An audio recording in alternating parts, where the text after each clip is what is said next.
Hello and welcome back to Philosophy Dialogues. Today I'm lucky enough to be joined by Professor Scott Aikin, a Vanderbilt professor of philosophy.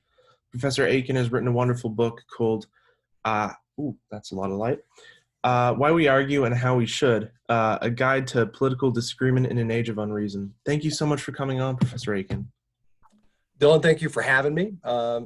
Pleased to be part of this aspirational group of interviews. Thanks for having me on. Yeah, thank you. Well, I guess for my viewers, could you give us just an introduction to you and your work? So I'm a professor of philosophy at Vanderbilt University. It's in Nashville, Tennessee. Did my graduate work at Vanderbilt too, so came back around. I'm actually in the office that my dissertation advisor occupied years ago, so I was sitting on the other side of that desk, so kind of exciting.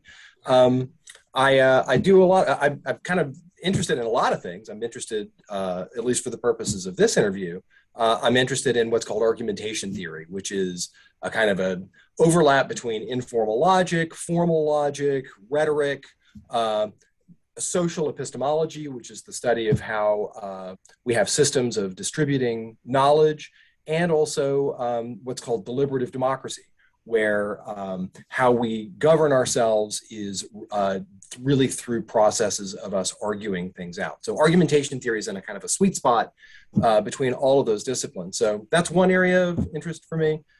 In another age, I was a classicist, and so Greek and Latin philosophy. So your Greeks and your Romans, your Socrates, Plato, Aristotle, Cicero, and Seneca. So that crew.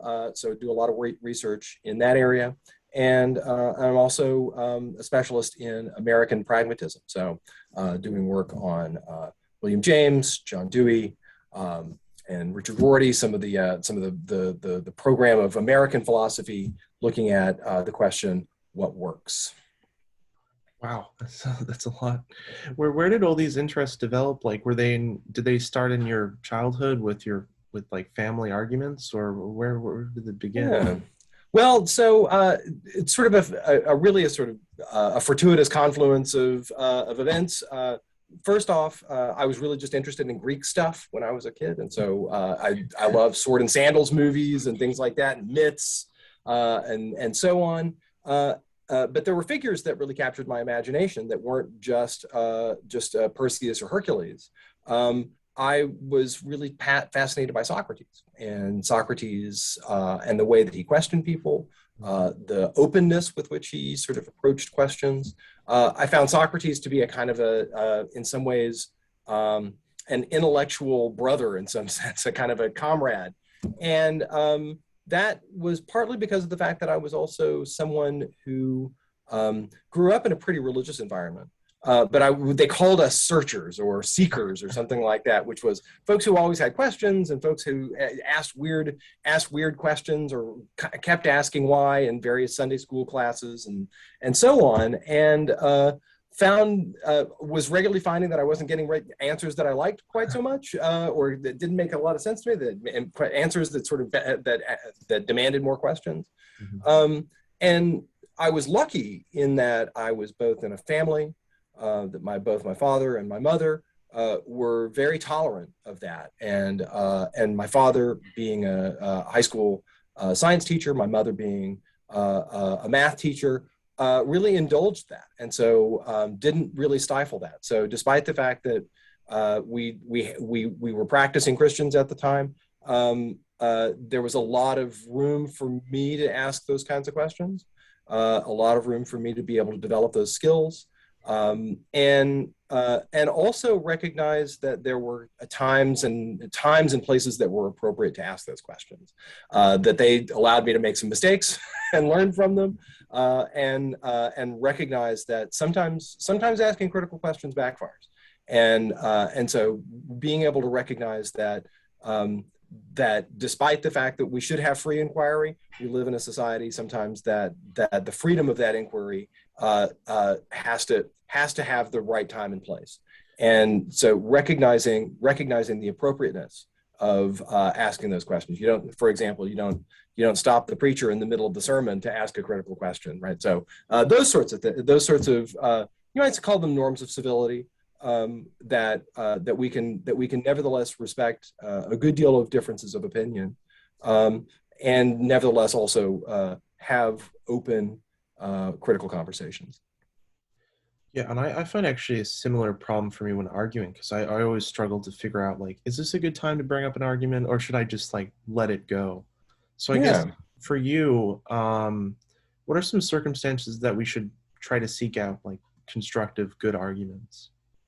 Well, it's a good, and so in some ways there are kind of two questions in there, and let's kind of get a concept out to kind of help us orient this.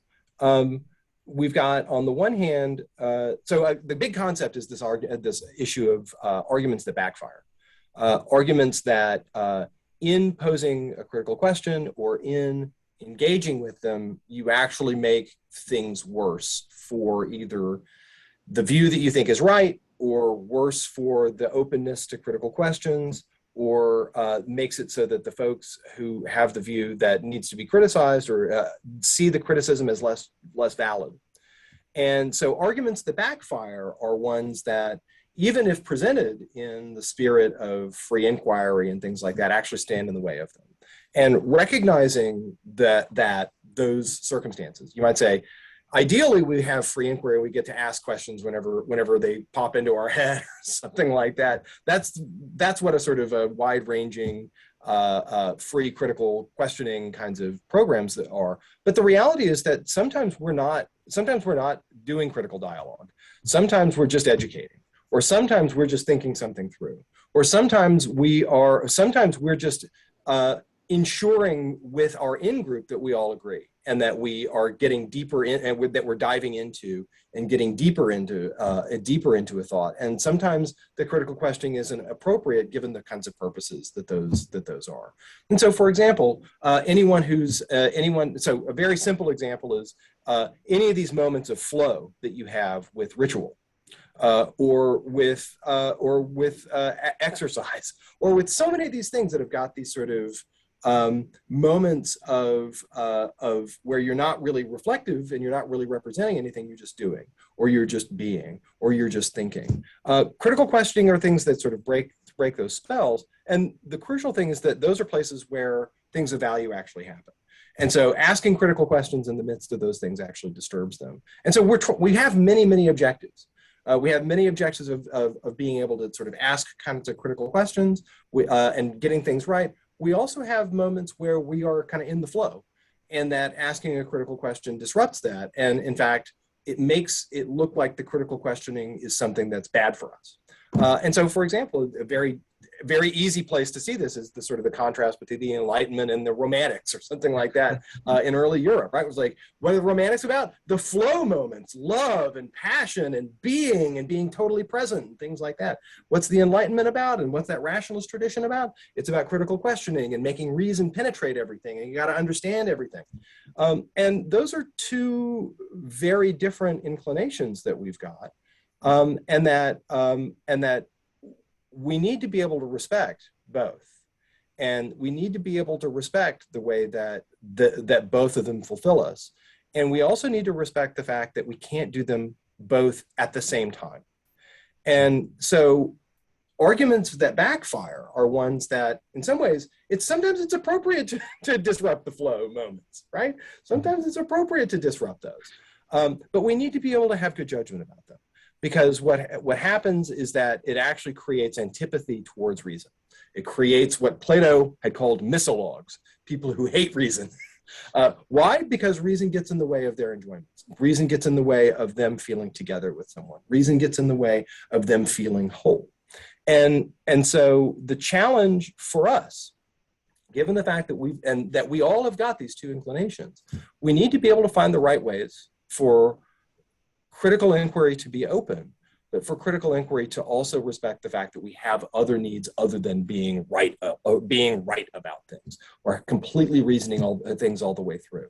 That we have needs of immediacy, and so being able to recognize that is hard. Being able to navigate that is hard, but also one of the ways that mitigates it is also acknowledging that in the midst of it, in the midst of those critical discussions, and say, I realize I'm pooping a party here, right? That's a real thing. And so being able to kind of recognize the right times and the right places is important.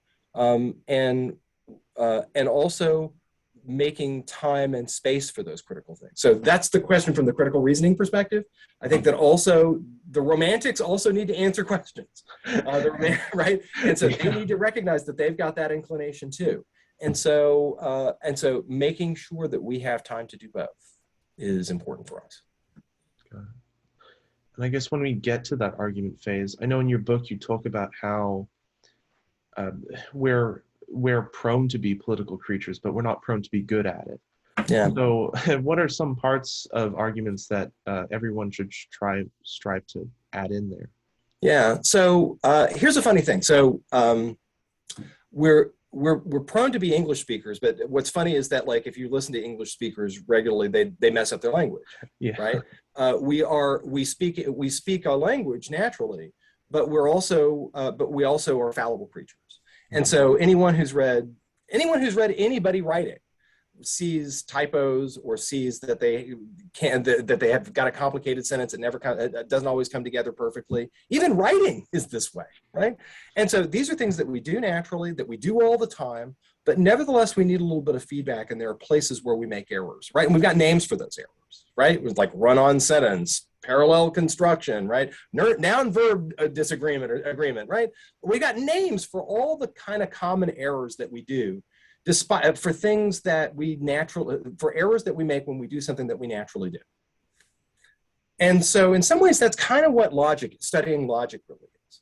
We are naturally reasoning creatures. We reason about stuff all the time. We think about the future. We think about the past. We deliberate about what we want to do. We deliberate about options that we want to take. We ask why a lot, right? Like, there's a reason why 5-year-olds have that question, right? It's not just to delay bedtime. It's because of the fact that we're just curious creatures. We want to know why. We want explanations. We want to understand things. And so we naturally reason. And we're naturally political. We not only need each other, but we need to be needed by each other. That's a big thought. In order for you to be honest, you need people relying on you to tell the truth. In order for you to be reliable, you need people depending on you to follow through with what you said. In order for us to develop so many of the virtues that make us complete people, we need others to need us. We have to live together for us to be complete. And so when Aristotle said that, that those who think that they can live without a polis, without a city, without other people around them, are either gods or animals. That's in some ways the challenge for us, that we don't just need each other. Like, it's not just that I need someone to bake my bread or something like that, or I don't just need someone to do something that I can rely on. We need to be needed by each other. That's how we grow. And so we're naturally political creatures, but so you can see at each one of these stages, there's something that we do naturally. But despite the fact that we do it naturally, there are all sorts of common errors that are to it. So grammar is a place where it's like, look, you learn grammar not because of the fact that you don't know English. You learn grammar to perfect your English. You learn logic not so that you can learn to reason. You learn logic so you can perfect your reason.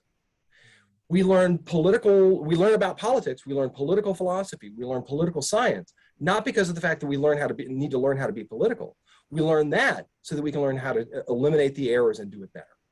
And so those are places where, again, we see regular troubles. We have names for those errors, and we can think of ways to correct them, fix them, and to be reflective about those things. So how can we be better? Well, the answer is no more. Know more about yourself, know more about common errors that others make. But the important part of it is that, like, learning logic isn't just about correcting other people's reasoning. It's about correcting your own, right? Critical thinking isn't about criticizing others. It is about that. It's a kind of an intellectual self-defense, right? It's like, right? They come at you and you, right? That's one model of it. But it's also defending you against yourself. It's making sure that you don't believe your own bullshit. It's making sure that you're not someone who's just caught up in groupthink. And having those concepts and being able to see them not just in others. It's easy to see them in others. It's being able to see them in yourself. That's the challenge. Catch yourself while you're doing it. Or if someone says, hey, that looks like groupthink. Hey, that noun and that verb doesn't agree. Having that concept and being like, you're right, thanks for the correction. That's the ethic that we've got with regards to this. There are common errors. We don't just need to see them in others. We need to see them in ourselves.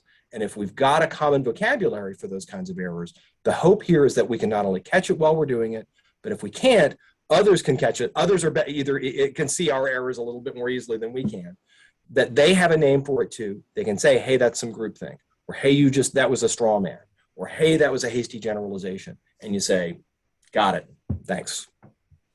It's kind of like being an editor for your own arguments too, in some sense, I guess. That's a great analogy. That's a great analogy. Just like an editor for copy, you've got an editor for reason. That's right. And also, I'm glad you mentioned strawman, because that was one of my questions. Because in my personal life, at least, I've noticed the strawman fallacy becoming a concerningly common tactic among debaters as well in the real world. So, I know since you've talked in depth about it in your book, I was wondering if you could define the term for us as well as explain how to avoid using it ourselves. Sure. So let me grab one quick thing, which is just wrote a book on strawman arguments. Oh, okay. With John Casey at Northern Illinois University. Here's the cover of it. I don't know if you can see it, but it's a little man in straw. So you shouldn't judge books by their covers, but you can judge their covers. Okay. It's a good joke. So that's a little man of straw there on the straw man. So let's define what straw man arguments are, talk about what looks to be just how prevalent they are, and then talk about a little bit about how to handle them and how to prevent yourself from making them. Again, this is all about critical thinking coming home. It's not just about correcting others, but correcting yourself. So straw man arguments have got three moving parts. And this is the case with all argument. I mean, the first part is something that's the case with all argument. You have to represent who your opposition is. So generally in argument, we've got a disagreement or we've got a question, we've got a controversy. You have to represent what the controversy is in order to resolve it. You have to say, okay, what's the problem? What's the disagreement? What are the things that yielded this disagreement? You have to understand the disagreement in order to resolve it. And so we have to represent the disagreement. And so what generally defines straw man arguments is that it's a misrepresentation of what the controversy is. That you represent some feature of the controversy as less reasonable, one edge of the controversy as less reasonable than it actually has been. So it's a misunderstanding of what the controversy is. So you represent the other side as having a bad argument, or you only pay attention to the representatives of the other side that have bad arguments. There might be better versions of them out there. You just talk about only the bad ones. So again, you can have a misrepresentation in two ways. One, you can distort what they said. The other one is that you can only pay attention to the ones that say dumb stuff, right? And that happens on our side too, right? We all have people who it's like, yeah, they agree with me, but like they're not that sharp about like they don't give me the best reasons. Lucky for them, they're on our side. But that happens with every side. Every side's got folks that haven't thought things through quite as well for whatever reason, and yet they nevertheless talk. And then what happens is that they get sometimes taken to be representative of the best reasons that side's got. So the straw man's got a handful of these sort of cases. Sometimes people just make up. It's like, look, I don't even understand what they're doing over there, so I'm just going to make up a version of them. So we've kind of got three versions of how straw manning works. You've got a representational straw man where you misrepresent them. You've got a selectional version of the straw man where you just choose the weakest versions of the opposition. And then you got what's sometimes called the hollow man, where you just make up whole cloth what they say, right? You're just like, here's the problem with Republicans. They're all right. And then you just say something. It's like that. Something they've never said, right? It's not even close, right? So three different ways that you can have that first misrepresentation. Second part of the straw man is that you refute that less reasonable, less argumentatively good version of that side. And then the important last part is that you act as though you've kind of closed the case, right? You say, okay, we're all done here, right? So it's not, so you say, they've got a dumb view, here's the problem with it, and we're done here. That's the three parts of straw manning. And so you effectively say the critical discussion is closed.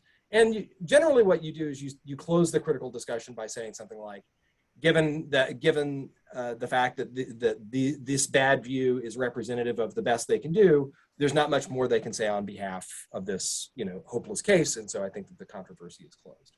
So that's the three parts to how straw manning works. And the question as to how prevalent it is, and we'll put it this way. So so one reason why it's prevalent is because of the fact that people have sorted in terms of who they're listening to. And the way to kind of think your way into this is in some ways what I call the effectiveness problem of straw man. The effectiveness problem of straw man is that imagine that you said something and I said, oh, and then it's like, and I just said something really dumb back to you, like that's your view. That would not be effective with you, right? You'd just be like, shut up. Like, I didn't say that. Like, what's wrong with you, right? So I wouldn't have effectively closed the critical conversation. You wouldn't think that you've been refuted. You would have thought that I did something bad, right? So the puzzle with straw man is like, how the hell does it work? How in the world can anybody be moved by a straw man? Isn't the straw man actually in some parts for the audience listening as well? It's not to convince the person. That's right. So the solution to the effectiveness problem is to say straw manning is not for the person you're in the controversy with. The primary audience for a straw man argument is for a third party, an onlooking audience. So you solve the problem, right? The thing about straw manning is, so whenever, like fill in whatever favorite talking head on, primetime news networks that sort of do their opinionating, fill in that person, and then fill in whatever straw man that they have of the other side. They're not doing that to, whenever Sean Hannity does that of President Biden, Biden doesn't say something like, oh my gosh, you got me there, right? It's not for Joe Biden that Sean Hannity straw mans him. It's for his audience of people who are already got a kind of and you might call it what we call in the books, the hermeneutics of antipathy, which just effectively means that they do nothing but hate watch whenever they listen. You're familiar with hate watching? Where it's like you don't like somebody, you don't like something, and you're like, I'm going to watch it, but like just completely shit on it the whole time that I'm watching it. That's what those folks do, right? Every time, and so maybe that's what you do whenever you go on to watch Fox News. You're like, time to hate watch Sean Hannity, like, or that's what someone might do whenever they go to MSNBC. There's like, time to hate watch Rachel Maddow, right? And so and so it's doing that from a place where your objective is to interpret them in the worst possible lights, and you don't want them to make a good case, and you're not even particularly interested in interpreting them as though they're making a good case because you already know that they're wrong. It's that kind of place that folks are kind of proceeding from whenever they not only make straw man arguments, but receive them. They want that picture of the opposition. Why? Because they think that they're right, right? I mean, it's no mystery as to why the straw man arguments are so effective.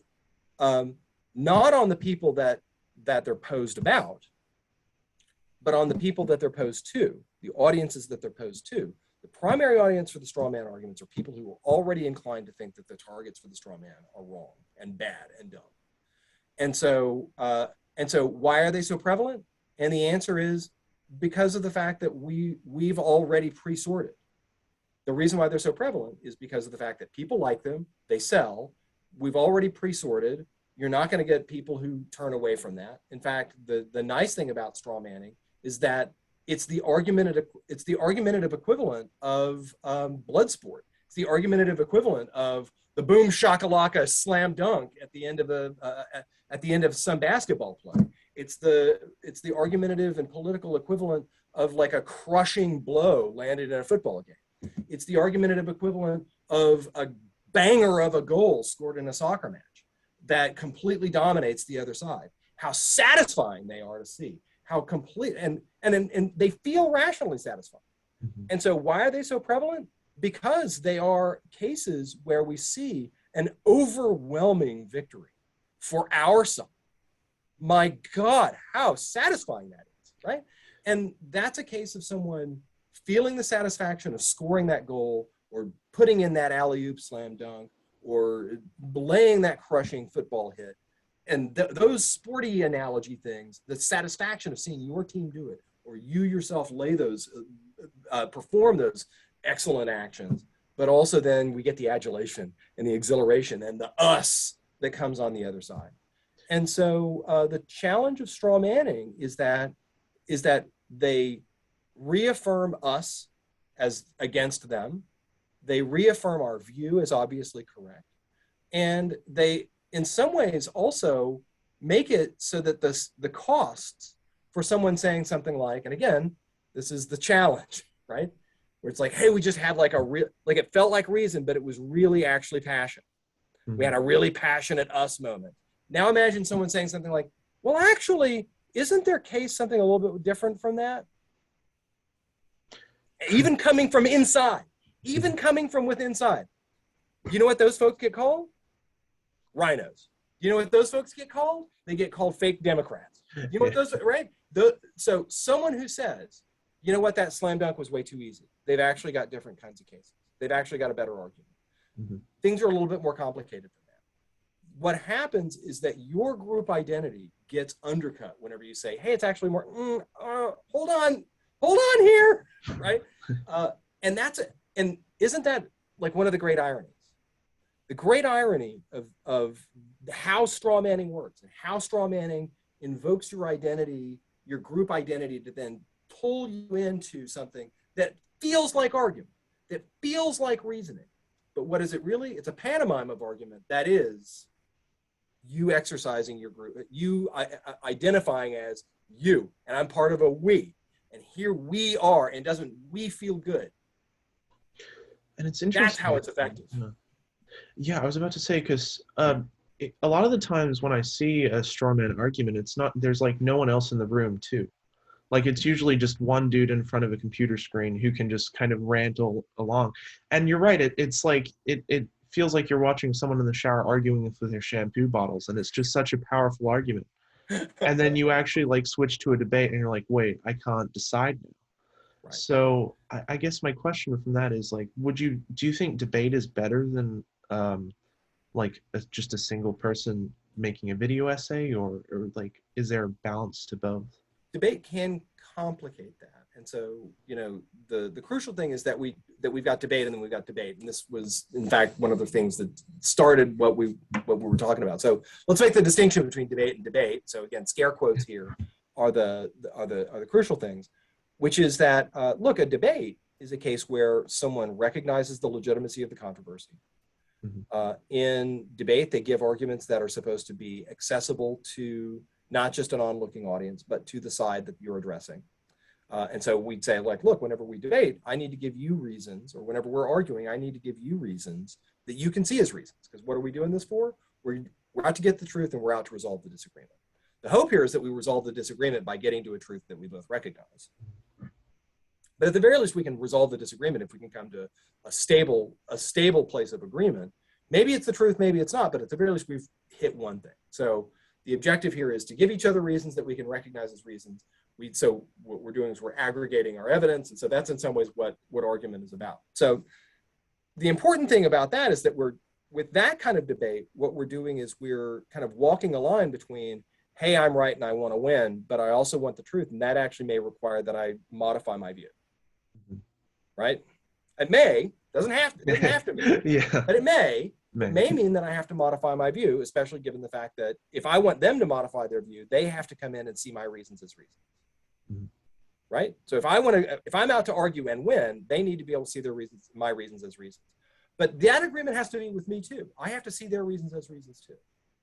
So there's a kind of vulnerability that comes along with real, genuine, argumentative interaction. That you have to be willing to be vulnerable. If you're not willing to be vulnerable, then it's debate in the scare quote sense, which is that's just verbal battle. And those are cases where you're not interested in actually being changed by their reasons. And by the way, it becomes very clear very quickly that someone's not interested in actually having the debate, but the debate in scare quotes. Why? Because not acknowledging a good reason as a reason, or even not even saying something like, I mean, here's one of the best ways, I just think, of establishing goodwill in an argument, is to say the following: that was a good point. Amazing. Right? It's just amazing. Just saying something like, that was a nice point. I do have something to say back about that. So, you know, I'm not willing to concede it yet, but that was a good point. I see it as like acknowledging the relevance of something. And so you can still, again, it doesn't mean that you have to change your views if you've got things to say back, but just acknowledging someone made a good point is one of these cases where if it's just, they just have nothing good to say, there's just nothing but garbage over there, that can't, just from the perspective of the fact that, like, look, here we are, we live in a society where we've got almost immediate access to so much information. We're awash in information. You know, on the one hand, we've got the problem of us being deeply misinformed about a lot of things, which is a great irony of it. That's a point for another time. But just the thought here is that, like, look, I mean, for the most part, whenever someone's willing to argue about something, they take themselves as being pretty well informed about it. So at the very least, acknowledge what they're informed about. Maybe they're misinformed, maybe they got the bad sources and things like that. But at the very least, be able to say, like, look, if that's the evidence you got, I can see how you got there. At least acknowledge that part. So, you know, the challenge of argument is really to sort of walk that line between, like, look, you're trying to stand up for the truth, but you're also trying to recognize the fact that someone's a rational agent. Because if you're not going to recognize them as rational agents, it's not argument anymore. It's like, something what's else. the point then? Yeah. So you have to if you don't recognize them as rational agents, if you don't recognize their rationality, and that requires recognizing their reasons as reasons. If you can't do that, if you can't bring yourself to do that, then you're not really seeing them as rational agents. And as a consequence, what you're doing with them is not arguing. You're doing something else. It's verbal battle. It's right. It's a pantomime. It's a show play of argument that, again, can be for other audiences and things like that. But we have to be clear about the fact that, like, look, if you're actually going to have argument, you have to recognize the other person as rational. And if you can't do that, we're done, right? Like, it's not argument anymore. Again, you can make it look like argument and do all sorts of other things, but that's not argument anymore. And I can also, like, personally attest to that, because I like in 2016, I fell into, like, conservative YouTube circles. So now, even though I'm not conservative anymore, I can still have a lot of, like, empathy for people who are coming from that perspective, because I'm like, I was there. I totally get why you think that. And it helps my discussion so much, because those people feel seen when they talk to me.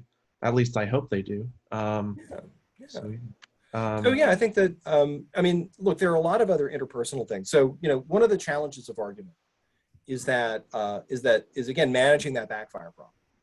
And one of the things about managing the backfire problem is that, like, look, you know, argument is about the truth and about establishing a community of truth seeking, but it's also about establishing a community, full stop. And that requires that there have to be other soft skills in argument that have to be part of it if we're going to have continued exchange, right? So, you know, this is one of the reasons why a lot of the discussions about civility, I think, are, on the one hand, badly run. I think a lot of our conversations about civility are just bad, but their heart's in the right place, which is, we don't just need to have arguments so that we win them or that we get to the bottom of things or that we resolve the disagreement. We also need to have arguments in ways that makes it so that we can have arguments again in the future, that we can continue to have arguments, that we can trust each other and be vulnerable with each other with our reasons. Why? Because the reality is that, especially given the fact that we're in a democracy, we have to be beholden to each other's reasons. Because in a democracy, if I come out on the wrong side of a vote, I have to live by the rules made by others who I think might be deeply wrong about justice. Mm-hmm. And so being able to make it so that after they win the argument, they can still be open to challenge. That we can say, like, look, let's go back and revise. Let's still stay critically open to this, right? Because if we run arguments in ways that make it so it's like, I win, now shut up, right? That's a problem, right? That's a problem not for that argument as, not just for the argument as just one set of speech acts against each other or in exchange. It's about argument in general, about us having a culture of reasoning together. And caring for that culture requires some other sort of soft skills. Again, that gets called civility. Again, I think that a lot of that is, again, I think that a lot of the civility talk is badly done. But again, I think that their heart's in the right place, which is we have to maintain a stable and viable community of reason. And that requires not just that we pay attention to our reasoning, but pay attention to each other as creatures interested in lots of other things too. I mean, you can talk about this or not if you want to, but civility has always been like one of the more interesting things to me, because in one sense, I'm like, well, civility just seems to be for the debater's comfort, and it doesn't actually have much benefit for the people. Usually, debate often centers around people outside of that debate. So it doesn't, civility in that debate doesn't help those people outside. But on the other hand, you also have civility that can make a discussion more productive. So I guess, like, you mentioned it a few times. Like, what's your opinion on that? So, I've got maybe a sort of strange view about civility. It's again the reason why I think a lot of discussions about civility are badly framed. And this notion of civility is just about the civility that we exercise in deliberating together, both in democratic contexts and in other just more broadly argumentative contexts, which is in argument, we are constrained by really two main norms. One norm is, you might say, the relevance norm, which is that we have to give reasons that are relevant to the conclusions or relevant to the issue. But the other one is a more indexed, audience indexed norm, which is that we need to give, those reasons don't just need to be relevant, but they need to be accessible as relevant to the other folks that we're engaging with.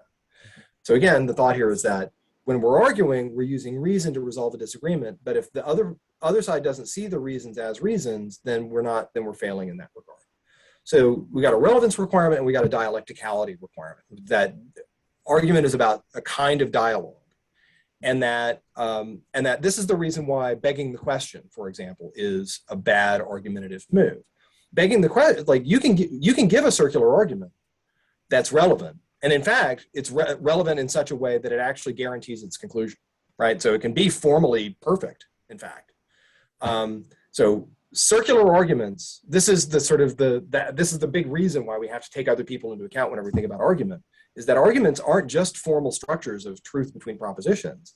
They're about kinds of exchanges of reasons between folks. And so again, you can have a circular argument that's formally perfect. And that's an important thing. It's like our criteria for formal perfection in arguments is that the truth of the premises guarantee the truth of the conclusion. If your conclusion is one of your premises, of course the truth of the premises guarantees the truth of the conclusion, right? That's easy. That's an easy thought to have, right? And so, by the way, if anyone in any comments is like, "Oh no, like circular arguments are formally invalid," they actually need to have a logic class, right? They know that they're bad. They just think that that's a formal bad. They're incorrect about that. So again, interesting. Another place where people think that they know more than they actually do. Regardless, lucky for them, they have teachers out there. Take a fucking logic class. So, the second one is this accessibility norm. Now, again, the objective here is to sort of appeal to their reason. Right? Not just reason with a big R that sort of stands over us like a god.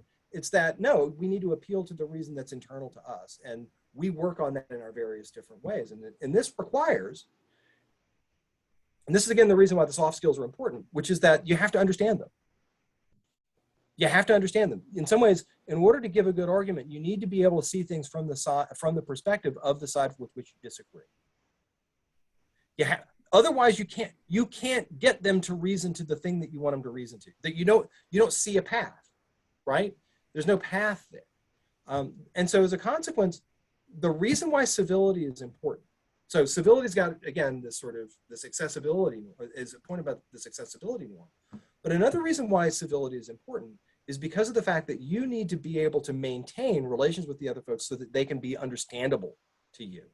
The more that you express the fact that they're alien to you, you reinforce to yourself that you might call them logical aliens, intellectual aliens, that they like, I can't think my way inside that. Now, there may be cases where that's the case. And there's some questions about whether or not you can actually argue there. But in some of these cases where it's like, look, I'm just inclined to think that you just don't want to. You just don't like their conclusions. You don't like them. And this is, again, one of the reasons why civility is so important. Because civility isn't about liking people. It's not even showing people that you like them. You can be angry with them. So this is the first place where I think that's like, I think being angry with somebody, you can't be angry at a rock. Mm-hmm. Yeah. You cannot be angry at the weather. You can bear resentment only to things that you think are capable of doing otherwise from their own perspective, only if they know better. That's the only way that you get to be rationally angry with somebody. And so here's the problem. We've got people who resent those with which they disagree, but refuse to try to understand them. Those two things actually don't fit together. You have to understand them and think that they should be able to know better. You have to think that they can know better. And if you're not interested in understanding them, you're not in a position to think that they can know better. But nevertheless, you resent them. And so those two things actually are inconsistent. And so what civility does is that, look, civility doesn't say that you can't be angry with somebody. Civility doesn't, so by my estimate, again, this is the reason why I think that civility norm stuff is bad for us. Because a lot of folks are like, no, you don't get to raise your, like, no. I get to totally express my resentment with these folks. But in expressing my resentment with them, I can explain to them what the grounds for the resentment in ways that they can see it, in ways that they can understand it. Because if you just say, hey, I resent you, but there's no way that you'd understand my reasoning, like you're like that, then you can't understand. Then there's no, those two things actually don't fit together, because you think that they should be able to rationally do otherwise. So civility for you, it's not about just being, it's not about being polite. It's about keeping the other person human. That's exactly. Okay. And recognizing their humanity. And part of recognizing their humanity is recognizing them as people that you can resent. Ironically enough, this is an important thing, which is that, like, look, there's a view that you can take of others. And I think that it's entirely possible. Like, I mean, perhaps you've known someone where, for example, if they, like, you don't resent babies, right? Babies are sort of like they're proto-humans, right? You don't resent a baby, right? You can feel like you're angry, but like the baby doesn't know any better. The baby doesn't think otherwise, right? You can't. And so resenting a baby is, again, one of these sort of concept errors, right? It's like, again, it's a thing that naturally happens, and it's a common error, right? Resenting babies happens. Why? Because they're annoying and they poop on themselves. They cry. So, but you can't resent them, right? And the crucial thing is that in some ways, what our resentment, what our frustrations with each other, what our expressions of our anger with each other is really doing is actually a way of recognizing the dignity of others. Why? Because it's a recognition of the fact that they are rational and can do otherwise. And so I think that civility has to be able to make room for us to hold each other accountable, for us to be able to express our resentment and irritation with each other over the fact that we think that they could do better, but nevertheless still be bound by the norm that in order for us to do that, in order for us to be justified in doing that, we need to be able to give them reasons that they can see as that they can do otherwise. If you can't do that, you don't have the rational grounds for resentment. So there's also a bit of an optics component in civility as well, to make sure that your arguments are accessible to the other person, right? Yeah. So I mean, so the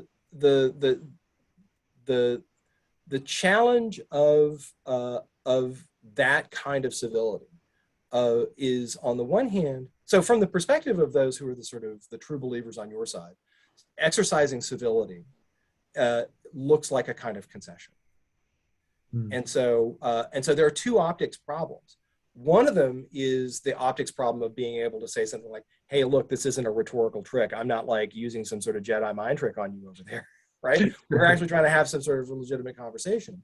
And there are a lot of folks, by the way, that actually do think this. They think that if you can do, like, effectively, it's like, hey, do this really sort of soft skill thing and you can kind of hack the other side, right? It's this kind of like, use your soft skills as a Jedi mind trick for anyone who's watched a Star Wars movie. Is a kind of, hey, your speech gets really slow and you work some magic on their brains and you make them, it's like, these aren't the droids you're looking for, something like that, right? And so on the one hand, there's this optics problem with that kind of civility.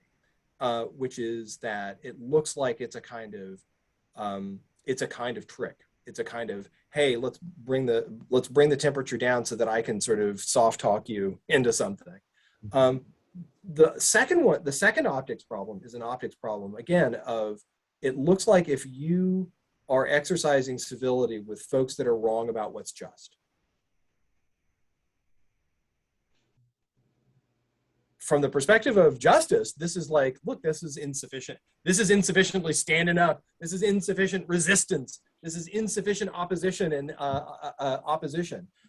So, you know, the challenge of this is that, look, we've got a lot of other ways that how we proceed with each other with civility. And that, by the way, is one of the reasons that a lot of folks give against civility, that some views are just so bad that we should just suspend all civility norms with them and just do resistance.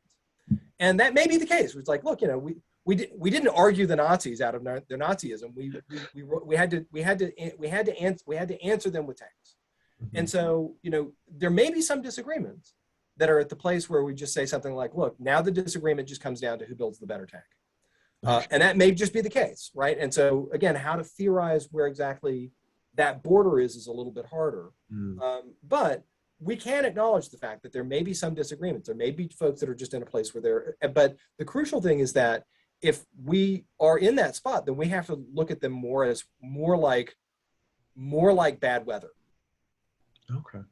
That's kind of where we have to be. If we are just like, look, reason can't reach them, those are folks that are less like folks that we think we should resent and know better. Because if they know better, you should be able to show them that they know better. But if we're in a position where we say, I can't show them that they know better, in some ways we're in a spot where we have to look at them like bad weather. Okay. And that's, again, the reason why we have to solve our disagreements with those folks with tanks. Okay. Yeah. Well, I know I took us down like a whole conceptual path, but I guess sorry, I'm a philosopher. That's where I belong. Okay, well, I apologize. I'm about to take you out of where you belong, but like, I guess my next question is, in your career, could you recount some times where you successfully gone about dealing with disagreements, and how did you do that? Yeah, so you know, so I've changed my mind. So first off, one of the ways that I've dealt with disagreements is that I recognized that folks that I disagreed with had a view that was better than mine. So I've changed my views. I've changed my mind a number of times. And so, you know, that you might call it rational vulnerability has been part of that. And so, you know, one of the attitudes that we have to have about ourselves is that we've got to be friends of truth first. And that's the reason why we like our views, because we think that they're true, not because these are just our views. So times that I've been successful with argument, sometimes it's just been being open to others' reasons and actually saying, oh, that was actually a really good reason. I think I need to revise my view. Now that's happened professionally a couple times. And so again, I could give you examples, but it may be a little bit deeper in the sort of the philosophy stuff. But one of the other places that I have changed my views was about, because for a long time I was against, so this was my more about sort of Nashville politics. Because I'm a homeowner living in Nashville with a nice big yard and things like that, was like, yeah, my neighborhood should be protected from having sort of high density housing put in it, because this is one of those neighborhoods with big trees and green yards and things like that. Like, that's why we bought here, and that's what this neighborhood is. And so I thought that I had that view for a very long time, and I've lived here in Nashville for quite a bit. But as a liver in Nashville, I have now, and I'm sure this has probably been the case for folks in a lot of other cities. You don't have to say Nashville. I can just say in most city in the United States, you experience the consequences of lots of folks having that view. And so you end up with a sprawl situation. And one of the consequences of sprawl is that you get crawl. And whenever you get crawl, that just means people commuting and using these arterial roads. And when you get crawl, you get smog. And so, you know, so Nashville's now got a smog problem. Why? Because of the fact that we've resisted high density housing. And so my views changed. My view now is different.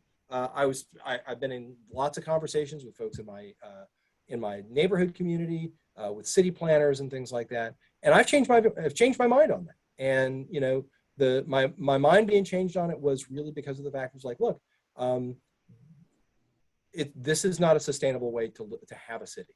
And despite the fact that I really like my yard and I really like all the other tree things and things like that, all these houses, we need to have more high density housing so that folks aren't having to drive into the city or go wherever they are, or just have sprawl for as far as the eye can see.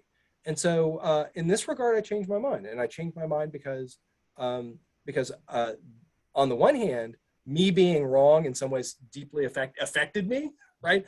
And so not only did I gather evidence from what other people said, I gathered evidence just from driving my car around town or trying to get to the mall or trying to get downtown.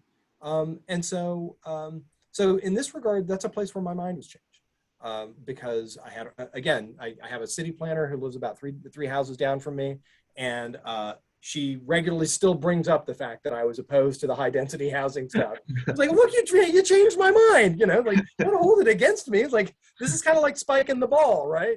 But, oh, well, you know, it's like, I'm glad you brought me around.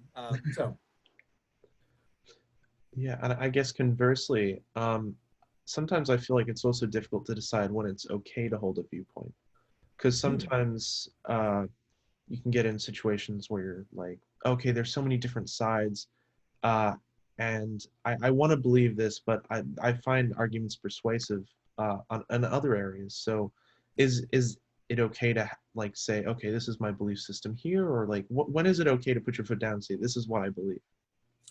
Well, I guess the first thing is that first off, I think that we should become comfortable with uncertainty. Mm-hmm. So one of the places that I do a lot of work in both in the history of philosophy and in contemporary work on knowledge is on skepticism. So starting with Socrates had said, you know, where's Socrates' knowledge really reside? And knowing that he doesn't know. Mm. Being able to see that he can't answer all of the critical questions, and as a consequence, doesn't really think that he knows in a way that allows him to be able to confidently assert things. There was a tradition that sort of spun out from that Socratic aspiration of being able to sort of look critically at so many of our beliefs and do it on your own, right? The skill on the one hand might be dialogical, in that we've got two people, a dyad in the dialogue, but you can have a dialogue with yourself, and you can ask yourself these critical questions. And one of the things that often is the case is that you find that, like, man, you know, so many of my beliefs are based on sort of comforting truisms, right? That may not be true, right? And so I think that one of the first places to start is to recognize that in places of controversy, you've got rational folks, and they don't have to uncover the fact that you may not be right about things, but you just feels right saying it. That's not a reason, you know. And so the first line of this is, I think that one of the things that we have to be comfortable with, and we have to become much more comfortable with, is being able to say the words, I don't know. Mm-hmm. If you can't bring yourself to say, I don't know, that is a problem. That is a significant problem. And so I think that working on the intellectual humility that comes with that's not just a sort of a set of logic skills, that's a kind of a person skill. Mm-hmm. Being a humble person and being intellectually humble is part of that. And so being able to say, like, look, maybe I don't understand this as well as I think I do. Maybe I don't know this. Maybe it felt easy to have a view. Maybe it was too easy, right? Being able to feel that uncertainty and be able to live comfortably with that is, I think, one of the first life skills of being a grown-up, really. Because so much of your life is about, like, you having to make decisions that you don't know how they're going to work out. Like, there are just so few certainties in your life. And so, you know, that's being able to live in a world that's uncertain, and being able to say, I don't know, and being able to say it might be more complicated than what I'm thinking. I think that those are skills that we don't just need to have as arguers. Those are skills that we need to have as grown-ups. Okay, so that's point one. The second one is that I don't think that there's such a thing as deciding to believe.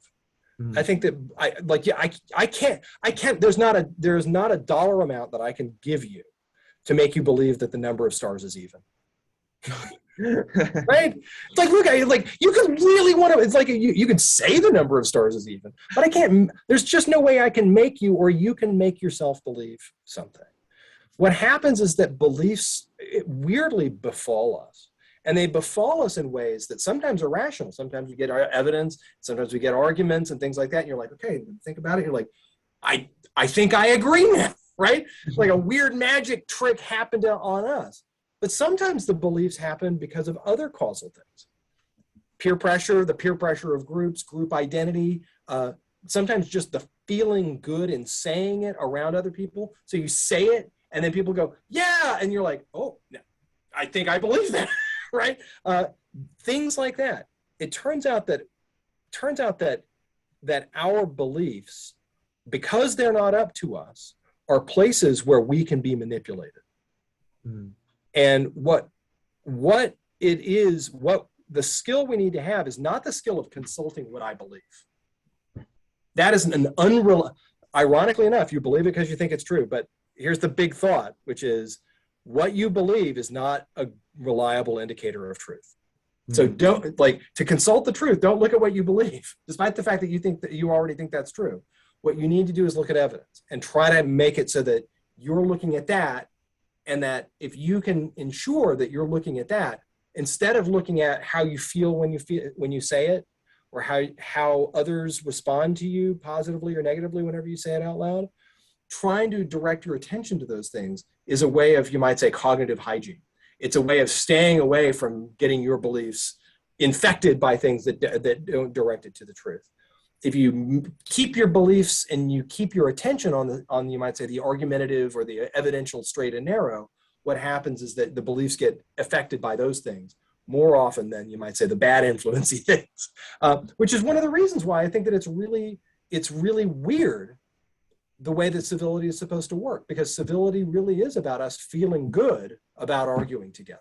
It's again, that kind of, we establish a community, we feel like we feel good in it, but it has to be a good that still directs us back over, to our reasoning. We have to feel good about the arguing, and good about the reasoning, and feel those sort of flow moments in a good argument, but it cannot be the thing that determines what we believe. Still have to direct our attention over to the evidence. Okay.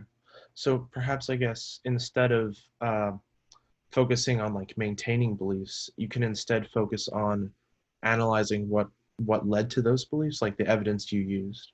Yeah, the evidence. And even, I mean, the bad news for us, by the way, is that we have what's sometimes called hindsight bias, which is the grown-up version of you attributes not just their beliefs, but they're also their reasons back onto previous versions of you.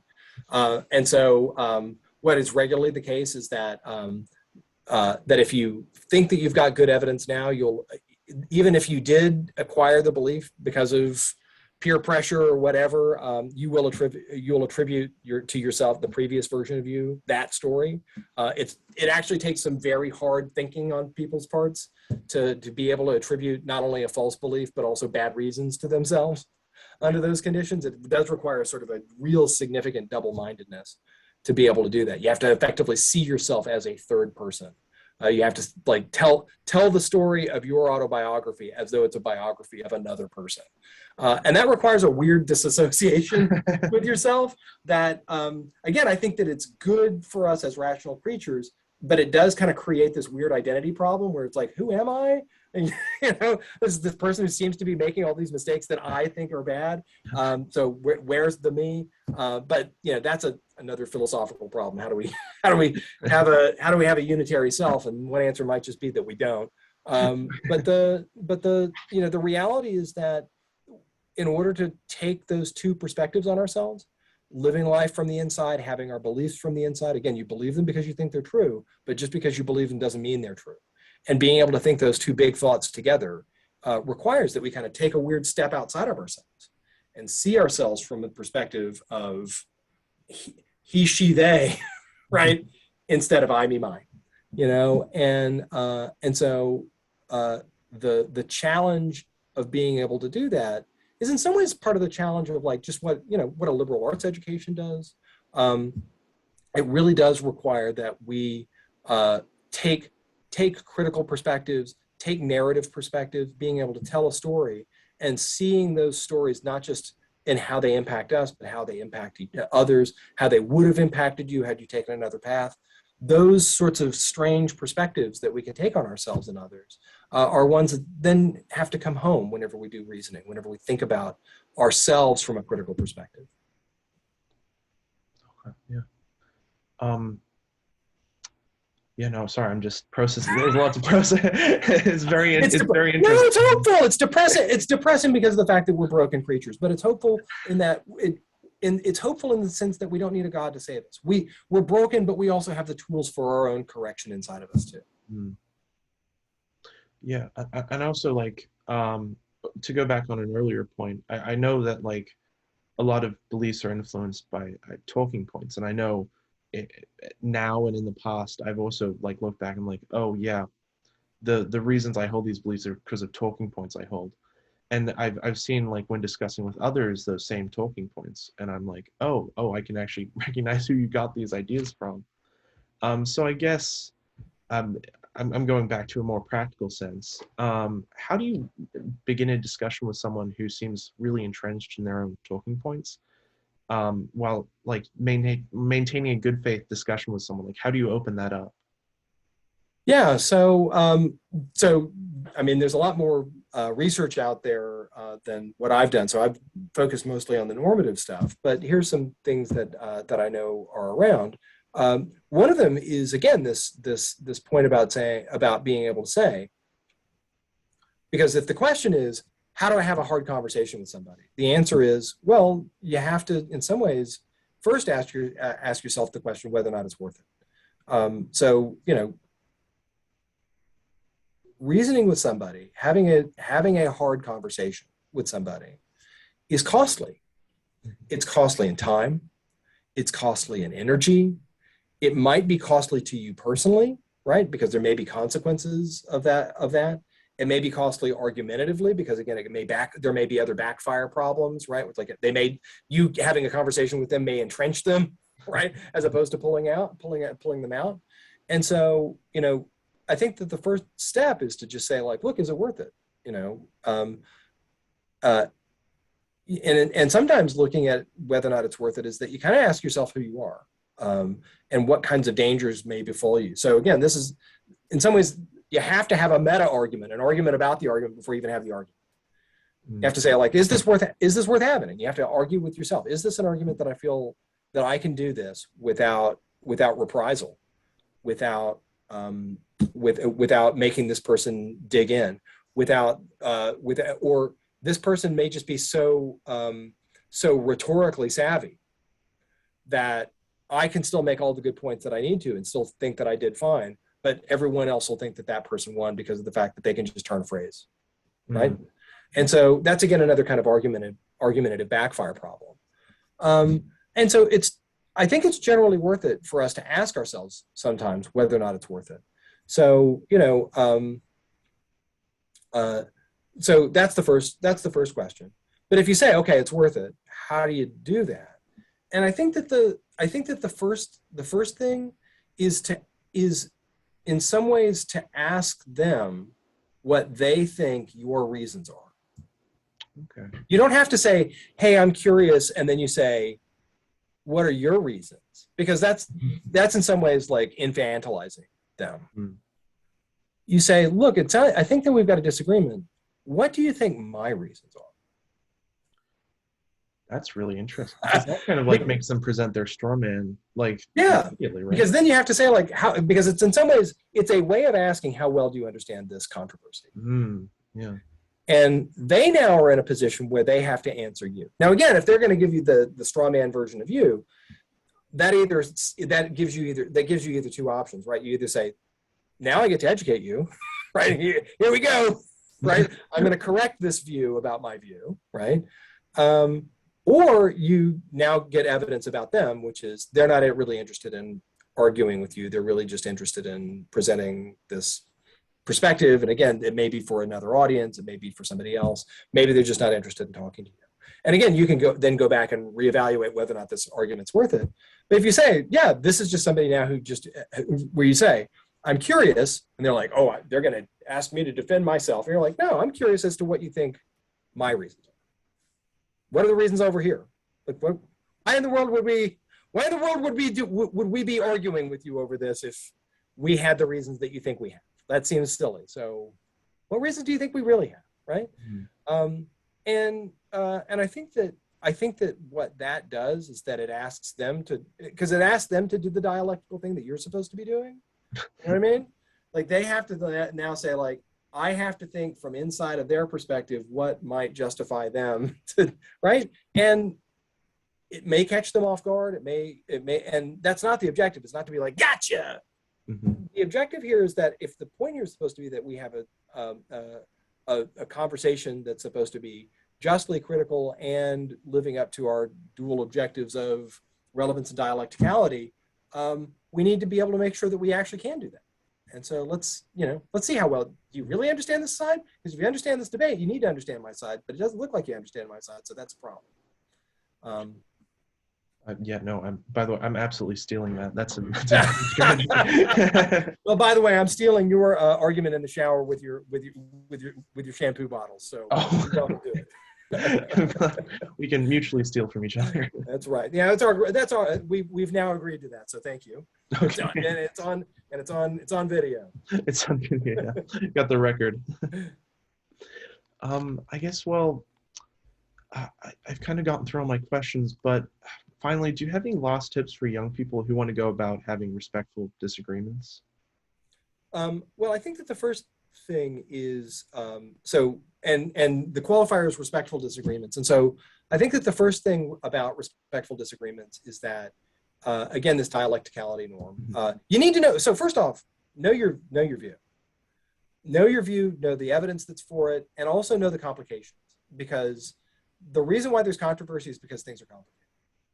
That's the best explanation for controversy is that things are complicated. And so if your objective here is to have a respectful disagreement, a respectful argument, respect the complicatedness of the situation. And even if someone is just obviously wrong, it's still on you if it's argument. If it's something else, again, if it's just living your own life, or you're under no obligation to argue. Mm-hmm. There might be a political reason as to why we need to give arguments, because there are deliberative reasons where we have to co-govern, but there's no first order reason why we need to argue with each other. But if you are going to argue, respect the fact that it's a controversy, respect the fact that the best explanation for controversy is complicatedness. And the best way to be able to respect that is to be able to understand why somebody who's a rational person, who otherwise is able to live a life where they're not eating glass or stepping out in front of buses or giving fistfuls of money to just passersby, delivering mail to trees. These are people who live and reason well. Mm-hmm. So how could they be so obviously wrong? And that can be a question.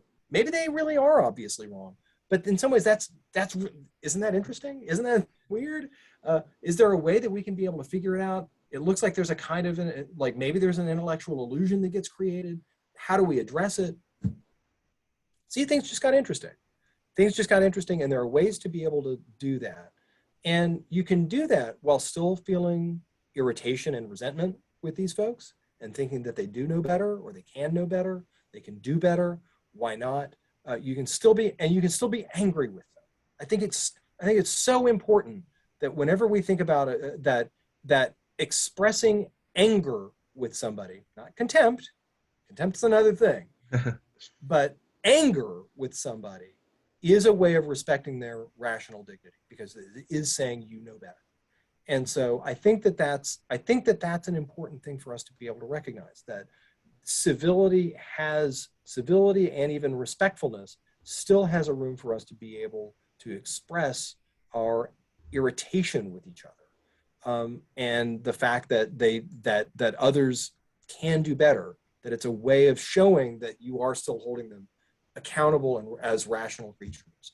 And so having and the important thing with that is also recognizing that others may say that to you. Others can be angry with you, and recognize that someone expressing anger at you doesn't hurt you. Them just being angry with you doesn't hurt you. There can be reprisal and things like that. That can hurt you. But someone just being angry with you doesn't hurt you. And so recognizing even that is an important feature of being able to run argument well. Yeah. I gotta say, you've given my viewers and I just an absolute treasure trove of information today. Excellent. Dylan, thank you for having me. Continue the good work. You are coming to Vanderbilt. Is that also going to be on? You did, yeah. Well, we're lucky to have you. I hope that the summer goes well for you, and then the move out to Nashville goes well also. Yeah, and thank you so much for coming on. I appreciate all the time. Also, I'm definitely going to be trying to get into one of your classes now. Well, we'll make sure that happens. Thank you. Okay, well, thank you everyone also for watching. And thanks again, Professor Aikin. Okay. Thanks, Dylan. Goodbye, all. Bye.